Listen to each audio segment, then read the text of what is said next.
여기는 저희 신혼집 주방이에요. 참 많은 일이 있었던 공간인데요. 6년 전 결혼한 지 딱 1년 만에 정말 갑작스럽게 암 진단을 받았었거든요. 5년이라는 세월 동안 이 주방은 단순한 요리를 하는 공간이 아니라 건강을 회복하는 공간으로 만들어 왔는데요. 드디어 제가 다음 달에 이사를 가게 되었어요. 짐을 정리하다 보니 살림을 막 시작하는 신혼부부들이나 혹은 저처럼 갑작스러운 아픔으로 당장 주방 물건을 싹 바꿔야 하나 하며 막막해 하시는 분들에게 제가 겪은 시행착오를 통해 여러분은 조금 더 편안하게 주방을 만드셨으면 하는 마음에 오늘 촬영을 하게 되었습니다. 사실 주방용품은 바꾸는 게 돈도 많이 들고 관리도 까다롭잖아요. 특히 스텐은 연마제나 달라붙는 문제 때문에 포기하고 싶을 때도 많거든요. 그래서 오늘은 제가 5년 동안 직접 사용하면서 바꾼 주방용품과 관리 꿀팁까지 내돈내산 경험담을 전부 공개할게요.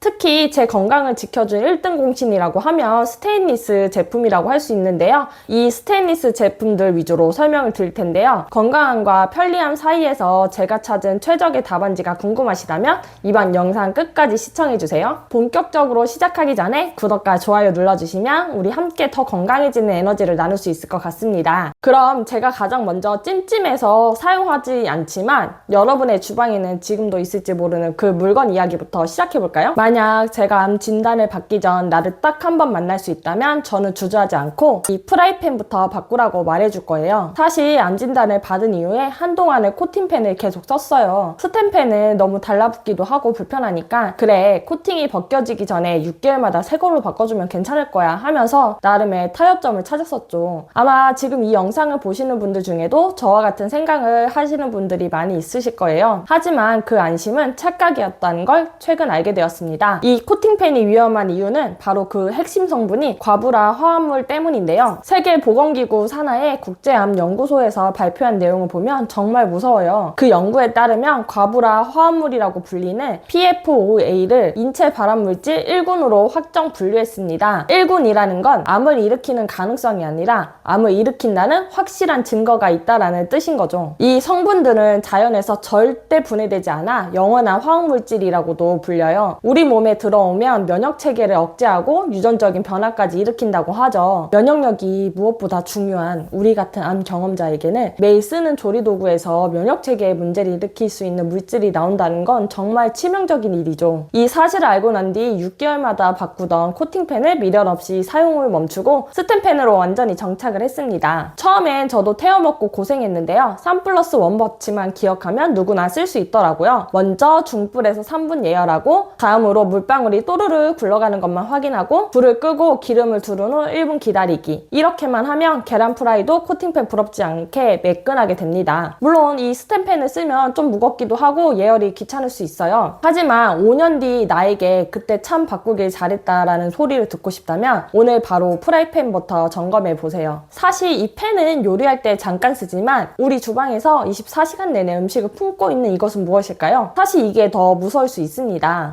스텐팬만큼이나 제가 중요하게 생각하는 게 바로 이 김치통인데요. 김치는 산성이 강한 발효식품인데요. 그런데 이 산성이 플라스틱과 오랫동안 만나면 어떤 일이 벌어질까요? 최근 발표된 논문을 보면 정말 무서운 이야기가 나와요. 우리가 흔히 쓰는 플라스틱 용기들이 온도, 빛, 그리고 화학적, 생물학적 요인에 의해서 미세하게 분해되기 시작한다는 겁니다. 김치를 보관할 때 특히 문제가 되는 3가지 이유가 있어요. 김치는 우리가 알다시피 강한 산성 성분을 띠잖아요. 이 낮은 pH 수치가 플라스틱의 단단한 분자 결합을 화학적으로 끊임없이 자극하고 약하게 만듭니다. 게다가 김치가 맛있게 익어가는 과정에서 생기는 수많은 유산균과 살아있는 미생물들이 플라스틱의 표면과 끊임없이 반응하면서 미세한 부식을 더 가속화하게 되고요. 마지막으로 세척하면서 생기는 물리적 요인, 즉 우리가 김치 자국이나 냄새를 지우려고 수세미로 빡빡 문지르는 그 마찰인데요. 그 상처 사이로 플라스틱이 빨리 부식될 수 있는 거죠. 이렇게 3가지가 시너지를 내면서 우리 눈에는 멀쩡해 보이지만 플라스틱 표면에는 이미 미세하게 부식이 되고 있어요. 그렇게 떨어져 나온 미세 플라스틱과 화학 첨가물이 맛이 우리가 정성껏 담근 김치 국물 속으로 스며들게 되는 거죠. 예전에 저도 이런 다이소에서 산 플라스틱 통을 애용했어요. 색이 안 배니까 위생적이겠지라고 믿으며 썼죠. 그런데 그 플라스틱의 특유의 냄새 있죠? 그 냄새가 사실은 플라스틱의 화학 성분이 김치에 배어 나왔다는 신호였는데 저는 그걸 매일 먹고 있었던 거죠. 제가 이 사실을 알고 나니 더 이상 이 낡은 김치통을 사용할 수가 없더라고요. 그래서 이제는 이 모든 위해로부터 안전한 소재인 이런 스테인리스로 전부 바꿨습니다. 냄새 배임은 없는 것은 당연하고 스텐 특유의 보냉 기능 덕분에 김치가 끝까지 아삭하게 유지되는 것도 정말 큰 장점입니다. 그런데 이 김치통보다 더 극단적인 환경에 플라스틱을 노출하는 경우가 있습니다. 바로 전자레인지인데요. 여기서 나오는 수치는 정말 상상을 초월합니다. 이 플라스틱 찜솥은 암진단 후 건강하게 먹겠다고 채소를 쪄먹기 시작하면서 제가 가장 많이 썼던 도구 중 하나예요. 결론부터 말씀드리면 저는 이제 이 편리함은 버리고 이 스테인리스 찜솥으로 완전히 정착했습니다. 제가 직접 찾아본 논문 중에 아주 흥미롭고도 무서운 연구가 하나 있었어요. 이런 플라스틱 용기를 전자레인지로 가열할 때 우리말로 가소제라고 불리는 DPP가 얼마나 나오는지 분석한 연구인데요. 여기서 DPP는 대표적인 내분비 교란 물질, 즉 우리 몸속의 호르몬 체계를 엉망으로 만드는 환경 호르몬인데요. 실험 결과 이 성분이 최대 7마이크로그램/리터까지 검출되었다고 해요. 아주 적응량처럼 느껴질 수도 있지만 저 같은 유방암 환자들에게는 아주 미세한 호르몬 변화에도 민감하게 반응한다는 게 문제죠. 특히 이 논문에서 우리가 꼭 주목해야 할 사실이 두 가지가 있는데요. 첫째는 새로 산 용기보다는 오랫동안 반복해서 사용한 용기가 훨씬 더 많은 유해물질이 나오고, 둘째는 전자레인지 가열 시간이 길어질수록 용출되는 양도 정비례해서 늘어난다는 거예요. 예전에 저는 전자레인지 용이니까 안전하겠지 하면서 플라스틱 찜솥을 버리지 않고 계속 썼어요. 심지어 단단한 고구마나 단호박을 찔 때는 10분 넘게 가열한 적도 있죠. 논문 내용대로라면 저는 가장 신선한 재료를 담아놓고는 오랫동안 가열된 플라스틱의 화학 성분을 함께 먹고 있었던 거더라고요. 그래서 저는 이번에 이사를 준비하면서 아깝지만 이 낡은 플라스틱 찜기를 모두 정리하려고 합니다. 대신 스텐팬 위에 올려놓고 쓸 수 있는 이 스테인리스 찜기를 애용하려고 해요. 이렇게 작은 사이즈를 사용하니 1인분이나 2인분으로 간단하게 준비하기도 좋더라고요. 손목은 조금 무거워졌을지도 몰라도 스텐은 아무리 오래 써도 오래 가열을 해도 호르몬 교란을 일으키는 물질은 없으니 마음이 가벼워졌습니다. 자, 그럼 이제 스테인리스 좋은 건 알겠는데 관리가 어렵다 하시는 분들을 위해 제가 터득한 세상에서 가장 쉬운 스텐 사용법 3가지를 알려드릴게요.